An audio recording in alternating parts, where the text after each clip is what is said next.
कि प्रशासन चोर है चोर है चोर है और प्रशासन उसी चोरी को पकड़ने के लिए चला जाए तो अत्याचार है अत्याचार है अत्याचार है। कहां से अत्याचार हो गया? अरे यही सच्चाई है, उस सच्चाई को उजागर किया जा रहा है। और याद रखना, सच्चाई जब सबके सामने आती है लोगों को बुरा लगता है। विधानसभा में आखिर किस बात को लेकर बरस रहे हैं सीएम योगी? दिख रहा है इनका भयावह रूप। नमस्कार, स्वागत है आपका बिस्टॉक मीडिया पे। यूपी विधानमंडल का सत्र सोमवार से शुरू हो चुका है। जैसा कि पहला दिन हंगामेदार होने की उम्मीद थी, ठीक वैसा ही हुआ। सपा नेताओं ने नारेबाजी करते हुए हंगामा शुरू कर दिया। विधानसभा अध्यक्ष उन्हें समझाते रहे। इससे पहले सीएम योगी ने मंत्रियों और विधायकों से तैयारी करके आने के लिए कहा था। अब आपको बताते हैं कि क्या क्या हुआ। पॉइंट वाइज हम बात करते हैं और आपको समझाने की कोशिश करते हैं कि किस तरीके से सीएम योगी विधानसभा में बरस पड़े। जो बराबरी नहीं कर सकते वे बुराई करते हैं, और यही बुराई आप कर रहे हैं। आपकी बुराई में न्याय नहीं झलकता, सत्य नहीं झलकता, ये पक्षपातपूर्ण है। और मुझे लगता है इससे लोकतंत्र की व्यवस्था मजबूत नहीं होती, कमजोर होती है। सबसे पहला बात जो सीएम ने कहा कि जो बराबरी नहीं करते वो बुराई करते हैं। विपक्ष की बुराई में न्याय नहीं दिखता। कहा कि आज हनुमान मंदिर मिला है, कुएं में मूर्तियां मिल रही है, 22 कुएं पाटे गए। ये भी कहा कि शफीकुर रहमान कभी खुद को भारत का नहीं मानते थे। वे कहते थे कि मैं बाबर का संतान हूँ। ये भी कहा कि भारत में राम की संस्कृति रहेगी, बाबर की संस्कृति नहीं रहेगी।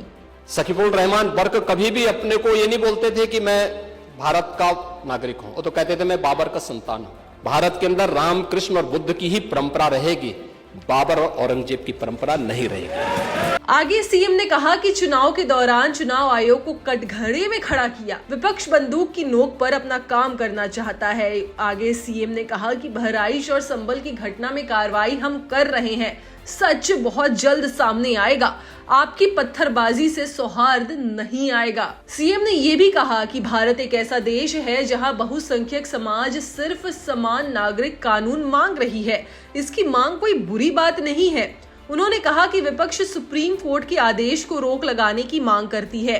कहा कि इलाहाबाद हाई कोर्ट के न्यायाधीश ने समान नागरिक कानून की बात कही तो विपक्ष ने उनके खिलाफ महाभियोग की नोटिस दे दी।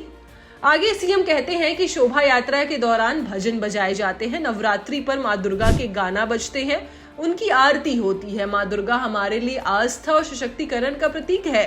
उन्होंने कहा कि कुंदरकी की जीत सनातन की जीत है। कुंदरकी, फूलपुर सहित 7 सीटें पर जो जीत मिली है वो भी हमारी जीत है। आगे सीएम ने कहा कि दंगे में शामिल तमंचा लहराते, पत्थर फेंकते लोगों के हमारे पास सारे विजुअल आ चुके हैं। दोषी को कोई बचा नहीं पाएगा। दंगे और दंगाइयों के प्रति सरकार की 0 टॉलरेंस है। कहा कि किसी को भी कहीं से भी निकलने से कोई नहीं रोक सकता।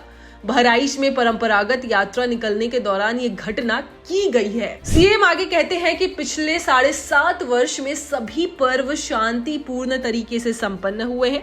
सभी वीवीआईपी विजिट शांति से हुए। 2025 में यूपी को दुनिया भर का समागम करने का अवसर मिल रहा है, तो विपक्ष से अपील है कि अपने वक्तव्यों को ठीक रखे। कोई भी अराजकता करेगा तो उसे बख्शा नहीं जाएगा। सीएम आगे कहते हैं कि मुस्लिम त्योहार आराम से हो जाते हैं, दंगे सिर्फ उसी क्षेत्र में क्यों होते हैं जहां मुस्लिम आबादी होती है। कहा कि जब मंदिर के सामने से जुलूस निकल सकता है तो मस्जिद के सामने से शोभा यात्रा क्यों नहीं निकल सकती। एक झंडा लगाने में युवक की हत्या हो गई। अपने ही देश में कोई एक झंडा क्यों नहीं लगा सकता? भगवा झंडा क्यों नहीं लग सकता है? आगरा में 1972 में दंगा में 19 लोगों की मौत हुई। 1972 आजमगढ़ में दंगा हुआ, 3 लोगों की मौत हुई। 1973 आगरा में फिर दंगा हुआ, 1 व्यक्ति की मौत हुई। 1973 गोंडा में हुआ, 1 व्यक्ति की मौत हुई। 1973 में प्रयागराज में दंगा हुआ, 3 लोगों की मौत हुई। 73 में मेरठ के दंगे में 8 लोगों की, आगरा में 74 के दंगे में 1 लोगों की, इसी वर्ष पीलीभीत दंगे में 3 लोगों की मौत हुई। कहा कि संभल में अपनी हकीकत खटाखट सामने आई, जनता ने तुरंत कहा सफाचट।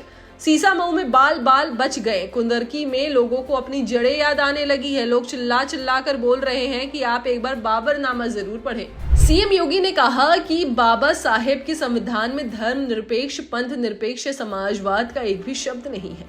कहा कि लोगों को भ्रमित करके आप लोग सिर्फ सत्ता हथियाना चाहते हैं। संभल घटना के जो भी दोषी हैं कोई भी बख्शा नहीं जाएगा। दूध का दूध और पानी का पानी होगा। अब देखना ये है कि सीएम योगी किन किन बातों पे और बरसते हैं और किस तरीके से यूपी की जो व्यवस्था पर आंच आ रही है या फिर सवाल उठाया जा रहा है वो आगे चलकर ठीक होता है या नहीं, और आगे चुनावी माहौल का रुख किस तरफ जाता है। इस तरीके की और खबरों को जानने एवं देखने के लिए आप देखते रहिए बिजटॉक मीडिया और चैनल को लाइक सब्सक्राइब करना बिल्कुल ना भूलें।